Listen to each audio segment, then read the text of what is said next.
Markets finished down once again for a couple of days in a row on the back of the Fed announcement. FOMC, Jay Powell came out and spoke yesterday. The FOMC committee met and Powell came out and spoke, but the markets are down almost 2% on the NASDAQ, 1.5% on the S&P, 1% on the Dow. And of course, the big news was, fears of higher rates, government shutdown, and the statements by Jerome Powell. And basically what Jerome Powell said were three basic things. One, he said, we're going to proceed carefully, meaning they understand that what they've done with rate hikes and rolling off the balance sheet has long and lagging effects. So he said they're going to proceed carefully with policy moving forward. He also said that we're going to continue to substantially reduce the balance sheet. And then the other thing that was really interesting that he said was in terms of, when they reach the terminal rate or when they reach neutral on the Fed funds rate versus the run rate, he said is going to be higher than where we are now, and they won't know it until they get there. And you won't know it. The only way you will know neutral is by the work that it does, meaning slowing the economy. He cited a healthy job market, softening yet healthy, and we had a good jobs report come out today, a stronger than expected jobs report. He cited a slowing but strong economy, and that there is potentially more rate hikes in the future. 12 of the 19 Fed members see a rate hike before the end of the year. And he did say that rates are going to have to stay higher for longer. So now the markets are pushing any kind of rate cuts off until September of next year. Right now, the markets have been pricing in rate cuts pretty much after every meeting. Now they finally pushed them off till September of next year. But the bottom line is, Jay Powell wants to end the Fed put. In other words, he wants to end the Fed backstopping the markets. He sent that as a clear message to the markets today in what is known as a hawkish pause. And he definitely made it clear that we're looking at higher for longer, and the markets have reacted accordingly. The Dow, again, down today, retesting the low from back in, August, about the end of August. So we'll continue to see kind of losing the 786 back at that 702 level again.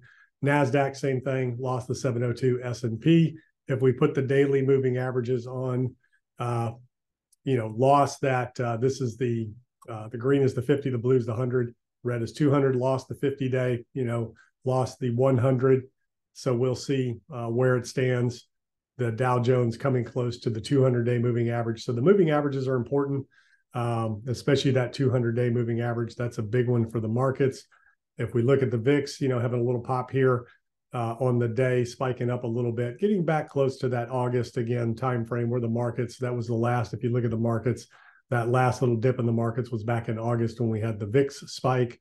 The dollar kind of hanging out there at the 105 range. The 2-year up at record levels we have not seen since 2007. The 10-year at levels spiking again today that we haven't seen since 2007. Oil at prices we haven't seen since 2007, basically back in those timeframes as well. So a lot of coincidences coming into liquidity, interest rates, and things that go all the way back to 2007. You can see a couple of trend lines I have drawn here. This is Bitcoin. Bitcoin having a little bit of price action here on speculation of ETF approvals, things like that. Grayscale win, rumors about Gary Gensler approving an ETF for a company that he wants to go work for was floating around on Twitter the other day. So that popped the prices, which triggered short liquidations, but that now is reversing. And we'll see if it's going to come back down and test that 25,000 range one more time.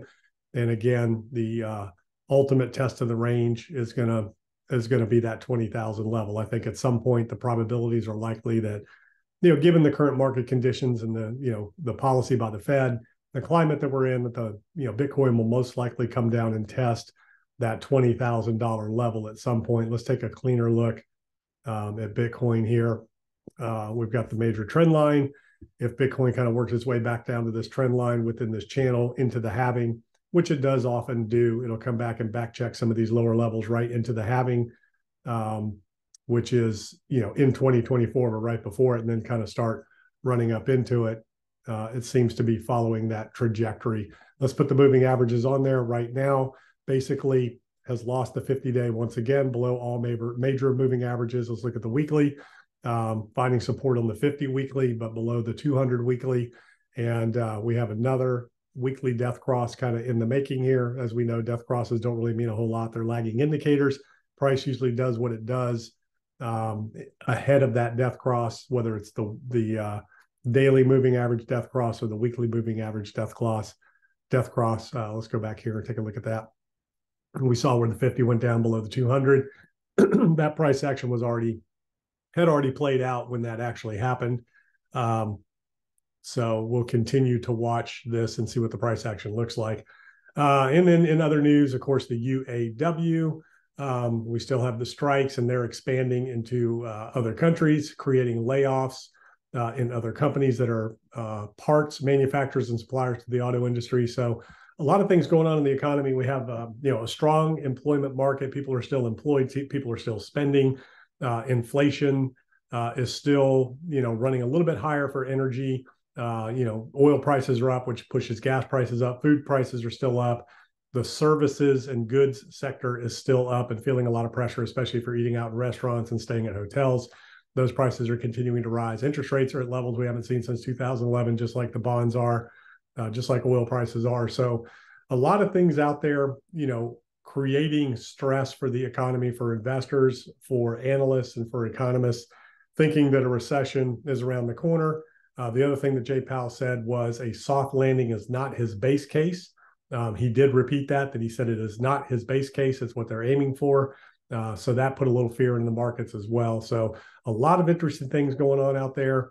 Stay tuned for updates on the housing market as well, as we see housing market at levels we have not seen in terms of inventory levels, transactions declining, prices, price levels, interest rates, all of those things. We're approaching 8% interest rates in a 30-year mortgage. So unprecedented times in the economy right now, but strong consumer.